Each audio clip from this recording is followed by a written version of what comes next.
Good morning बच्चों। आज मैं आप लोगों को क्लास 3 का विषय हिंदी व्याकरण पढ़ाऊंगी, पाठ पहला, जिसका शीर्षक है भाषा और व्याकरण।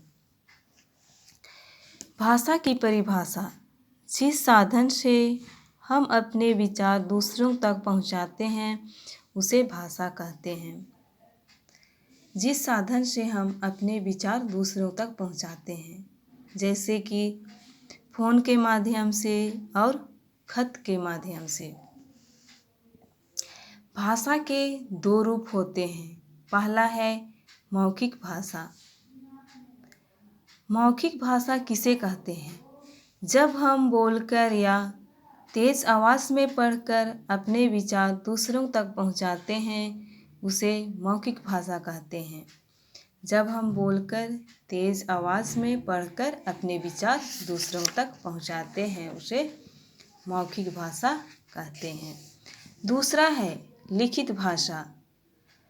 जब हम अपने मन के विचारों या भावों को लिखकर प्रकट करते हैं उसे लिखित भाषा कहते हैं।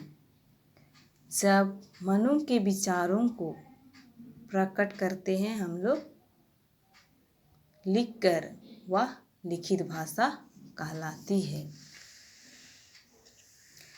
राज्य और भाषा: अलग अलग राज्य है और उस राज्य में अलग अलग भाषाएं बोली जाती है।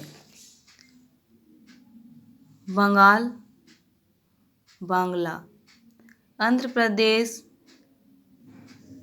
तेलुगु, पंजाब पंजाबी, गुजरात गुजराती, महाराष्ट्र मराठी, तमिलनाडु तमिल, केरल मलयालम, कर्नाटक कन्नड़, असम असमिया, उड़ीसा उड़िया।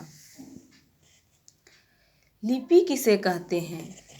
मुंह से बोली गई ध्वनियों को लिखकर प्रकट करने के कुछ चिन्ह निश्चित किए गए हैं। इन चिन्हों को लिपि कहते हैं। मुंह से बोली गई ध्वनियों को लिखकर प्रकट करने के कुछ चिन्ह होते हैं, उसे हम लोग लिपि कहते हैं।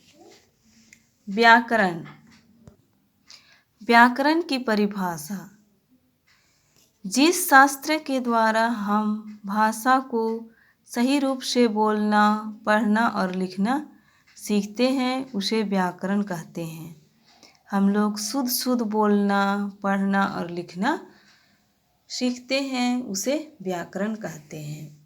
तो इस पाठ में हम लोग भाषा और व्याकरण, मौखिक, लिखित और राज्य के भाषाओं के बारे में याद करें।